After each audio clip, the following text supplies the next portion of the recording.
Hi friends, MG ইলেকট্রনিক্সে আপনাকে স্বাগত। দেখছেন এটা একটা কম্পিউটারের কিবোর্ড। এই যে, তো এর সমস্যাটা হচ্ছে এখানে কোনো পাওয়ার এসছে না। এই যে পাওয়ারের যে লাইট দেখছেন ইন্ডিকেটার, এদিকে এটাতে কোনো লাইট আসছে না, এটাই হচ্ছে এর সমস্যা। তো পিছন দিকটা আমি দেখিয়ে দিই। এটা মেড ইন চায়না। এই যে ওয়ারেন্টি পিরিয়ড দেখছেন 2021 সালের এই কিবোর্ডটা নেওয়া হয়েছে। তো এই হচ্ছে এটা ET163।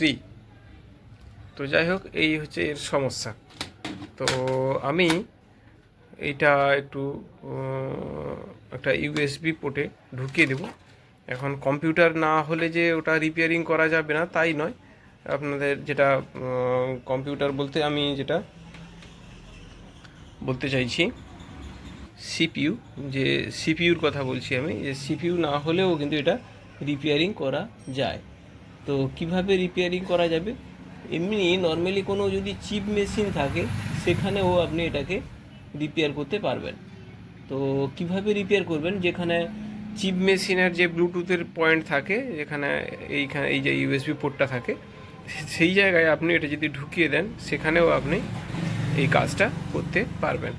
তো ঠিক আছে, আমি এটা আগে এইটা সেই চিপ প্লেয়ারে একটু ঢুকিয়ে দেবো। আমি দেখাচ্ছি, আমার এখানে এই যে একটা ইউএসবির পোর্ট আছে, তো চিপ মেশিন আছে, আমি এইটা এখানটায় ইনপুট করব। তো এই আমি এটাকে ঢুকিয়ে দিলাম। এবার ঢুকিয়ে দিয়ে আমি এখানে সুইচ দিচ্ছি। তো এবার সুইচ দিয়ে আমি দেখব যে এখানে কোনো লাইট এসছে কিনা। দেখুন, এখানে কোনো লাইট নেই। তো এটাই হচ্ছে এর সমস্যা। তো ঠিক আছে, আমরা এটাকে খুলে ফেলবো। তো এটা রিপেয়ারিং করার জন্য পুরো কিপ্যাডটা, একবারে পুরো বোর্ডটা খোলার প্রয়োজন নেই। আমাদের শুধু সামনের দিকের পার্টটা খুললেই হবে। এই যে এই দিকটা দেখতে পাচ্ছেন, এইখানে 3টা স্ক্রু আছে, এই যে 3টা হোল আছে, 3টা স্ক্রু খুললেই কিন্তু এটা এর যে কানেকশান পয়েন্টটা সেইটা বেরিয়ে আসবে। তো আমি এই স্ক্রুটা খুলে ফেলি, তারপরে ফিরছি। তো আমি এটা খুলে ফেলেছি, যেমনটা এই যে এটা খুলেছি। তো তাহলে এইখানটায় দেখছেন মোট 4টা পয়েন্ট আছে। 4টা পয়েন্টের একটা পজিটিভ থাকবে, একটা নেগেটিভ থাকবে, একটা ডিএম থাকবে আর একটা ডিপি থাকবে। এই হচ্ছে 4টা পয়েন্ট থাকবে। তো এই পয়েন্টগুলো কোনটা কি যদি নাও জানা থাকে, এটা কোনটার কি পয়েন্ট সেটা আমাদের যদি নাও জানা থাকে, তাহলেও যদি মিটার নিয়ে আমরা চেক করি সেক্ষেত্রেও আমরা বুঝতে পারবো যে কোনটা কিসের পয়েন্ট আছে।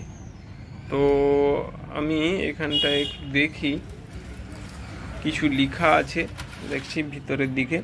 আমি লাইনটা দিয়ে একটু তুলে দিই পিছনের দিকটা। এই যে দেখেছেন পজিটিভ, এই যে ভি, তারপরে গ্রাউন্ড, তারপরে ডি মাইনাস, তারপরে ডি প্লাস, এরকম কানেকশানগুলো আছে। তো যাই থাকুক না কেন, আমাদের এখানটা একটা 5 ভোল্ট পাবো আর একটা গ্রাউন্ড পাবো, আর বাকি দুটো কানেকশান পাবো। তো এই কানেকশানগুলো আমি দেখে নিই এখানে আমাদের ভোল্টেজ পৌঁছেছে কি না। এই কানেকশানটাতে আমরা এইটা আগে চেক করব যে ভোল্টেজ এসছে কি না। তো ঠিক আছে, আমি মিটারটাকে কাছে রাখছি, DC 20 ভোল্টে আমরা রাখবো মিটারে। আমি সিলেক্ট করছি, এই যে DC 20তে আমি সিলেক্ট করলাম। এইবারে আমি এটার ভোল্টেজগুলো চেক করব যে অ্যাকচুয়ালি এই ভোল্টেজগুলো আসছে কি না। তো দেখুন, এইখানটায় আমি মিটারটাকে 20তে সিলেক্ট করেছি। এইবারে আমি এখানটায় ভোল্টেজটা দেখাচ্ছি, এখানে ভোল্টেজ এসছে এখানে। এই 4টা পয়েন্টের মধ্যে যে কোনো একটা পজিটিভ হবে, যে কোনো একটা নেগেটিভ হবে, আর ডিএমডিপি তো থাকছে। তো আমি এইখানটাতে একটা পয়েন্টে টাচ করলাম। এইবারে বাকিগুলোতে আমি ভোল্টেজগুলো দেখি। এখানে দেখুন একটা -3 এসছে। তো এটা তাহলে উল্টা হবে কানেকশানটা, এইটা এইদিকে তাহলে থাকবে। তাহলে এটা মাইনাসে দিচ্ছি, এইটা প্লাসে দিচ্ছি, এই 3 ভোল্ট এসছে। বেশ, তারপরে আর একটা দেখি, এখানে দেখুন 0 এসছে। আর একটা দেখি, এখানেও একটা 3 ভোল্ট এসছে 3.98। তার মানে এইটা আমাদের পজিটিভ হচ্ছে, এই ভোল্টেজটা আমাদের পজিটিভ ভোল্টেজ হচ্ছে 4 ভোল্ট এসছে। তার মানে ভোল্টেজটা এসছে। এটা যদি 4 ভোল্ট হয় তাহলে 4.05, এটা 4 ভোল্ট এসছে, এটা গ্রাউন্ড হচ্ছে, তাহলে এটা পজিটিভ। আর এটা নেগেটিভ, পজিটিভের জায়গায় আমি পজিটিভ লাগিয়েছি, নেগেটিভের জায়গায় নেগেটিভ লাগিয়েছি, আর মাঝখানে দুটো কানেকশান আছে। তো এখন এখানটায় ভোল্টেজ এসছে, 4 ভোল্ট এসছে। তাহলে ভোল্টেজটা এসছে যখন, তাহলে সামনেটা থাকার কথা, সামনে লাইট থাকার কথা। তো আমি দেখি তাহলে সামনের দিকে লাইটটা এসছে কিনা। তো আমি যদি আস্তে করে এটাকে উঠাই, দেখি লাইটটা আছে কিনা। এখানটায় না, এখানটায় দেখুন কোনো লাইট নেই, এখানটায় কোনো লাইট নেই। তাহলে কি সমস্যা হয়েছে? এখন সমস্যাটা তাহলে কোথায় হয়েছে সেইটা আমাদেরকে দেখতে হবে। তো এখানে ভোল্টেজ এসছে অথচ লাইট আসছে না কেন, সেই ব্যাপারটা আমাদেরকে চেক করতে হবে। তো এইটা আমি আর একবার এইখানে লাগিয়ে ভোল্টেজটা একবার দেখি যে ঠিকঠাক আসছে কিনা ভোল্টেজটা, আর একবার আমরা দেখে নিই। এইখানে আমি পজিটিভ লাগিয়েছি, এখানে নেগেটিভ লাগিয়েছি, এখন এখানটায় দেখাচ্ছে 4 ভোল্ট। আবার দেখুন এখন 4.2 ভোল্ট এসছে, আবার 0 হয়ে গেছে।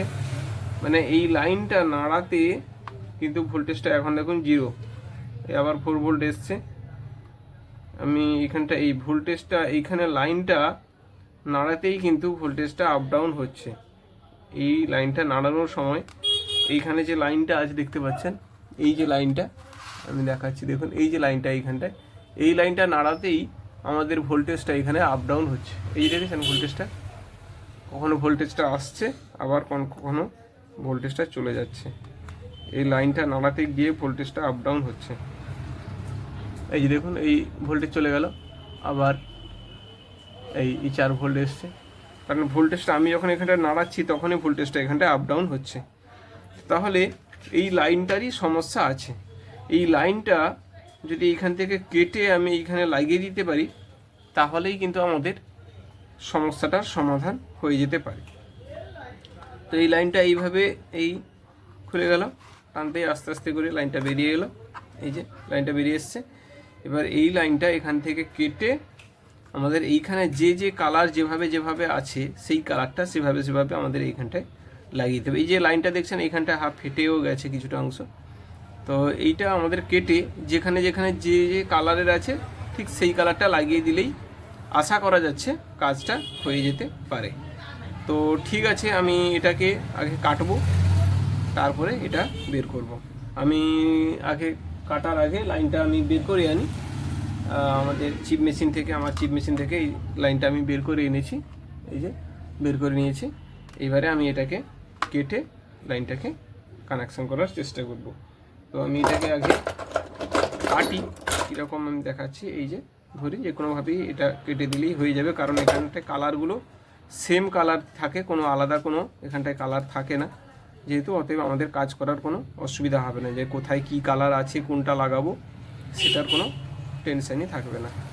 খালি অল্প একটু বের করতে হবে, বেশি বের করার দরকার নেই, সামান্য একটু বের করলেই আমাদের জয়েন্ট করার মতো, ওইখানটায় জয়েন্ট করার মতো যতটা জায়গার প্রয়োজন ততটা জায়গা কাটলেই আমাদের লাইনটা বেরিয়ে যাবে। সেখানটাও দেখা যাচ্ছে কতটা বার করা আছে, আমি তার থেকে একটু কম বার করব, কারণ এখানে যদি চেষ্টা করব ওই লাইনটাকে ওই সকেটটার মধ্যে ঢুকিয়ে দেওয়ার জন্য, এই যে সকেটটা আছে আমি চেষ্টা করব এই সকেটটার মধ্যে যদি ঢুকিয়ে দেওয়া যায়, তো দেখি আমি কতটা কি করতে পারি। তো এইখানে দেখুন আমি লাইনটা সকেটও ঢুকিয়ে দিয়েছি, আর লাইনটা আমি বের করছি। তো লাইনটা বের করতে গিয়ে আমি যেটা সমস্যা দেখলাম, লাইনটা যত দূরই যাচ্ছি না কেন, এই যে দুটো কালারের ভীষণ সমস্যা, দুটো কালারের লাইনের ভীষণ সমস্যা আছে। সেটা হচ্ছে কোন কোন কালার আমি দেখিয়ে দিচ্ছি। কালারটা হচ্ছে এই যে গ্রিন আর ব্রাউন, এই দুটো কালার। এই দুটো কালারের ভীষণ সমস্যা আছে। আমি এইখানটায় কাটার দিয়ে কাটা তো দূরের কথা, আমি হাত দিয়ে টানলে তাও লাইনটা বেরোচ্ছে না। আবার যদি আয়রন দিয়ে আমি সোল্ডারিং আয়রন দিয়ে এখানটা একটু হিট করছি, এখন এই হিট করছি, এই নেই, লাইনটা নেই, জাস্ট একবারে ভিতরে কোনো লাইন নেই, ভিতরে কোনো লাইন নেই, একবারে পুরো লাইনটাই নষ্ট হয়ে গেছে। তো এই লাইনটা ছাড়া তো কানেকশান করা যাবে না, তো আমাকে এটা অন্য লাইন দিয়ে আমাদেরকে জয়েন্ট করতে হবে। এইরকম লাইন, এই ধরনের লাইন আমাকে আর একটা বের করতে হবে কোথাও থেকে, দিয়ে এর কানেকশানগুলো করতে হবে। তো আমি একটা লাইনের ব্যবস্থা করি, তারপরে দেখাচ্ছি। তো আমার কাছে একটা পুরানো লাইন ছিল, আমি সেই লাইনটা একটা লাগিয়েছি। এবারে দেখাচ্ছি আমি ভোল্টেজটা এসছে কিনা। তো এইখানে নেগেটিভ দিচ্ছি, এইখানে পজিটিভ দিচ্ছি। দেখুন এবার ভোল্টেজটা কনস্ট্যান্ট দাঁড়িয়ে আছে 4.83 এরকম ভোল্টেজটা এসছে। আর এইখানেও দেখুন ভোল্টেজটা দেখাচ্ছি, এই যে 1.86, আর তার আগেরটাও দেখুন 4.87, এইভাবে ভোল্টেজটা এসছে। এবার আমরা উল্টিয়ে একটু দেখব যে আমাদের সামনে লাইটটা এসছে কি না। আমরা এবার উল্টিয়ে দেখি যে আমাদের কাজটা ঠিকঠাক হলো কি না। আমি বোর্ডটা উল্টে এবারে দেখাচ্ছি, দেখুন।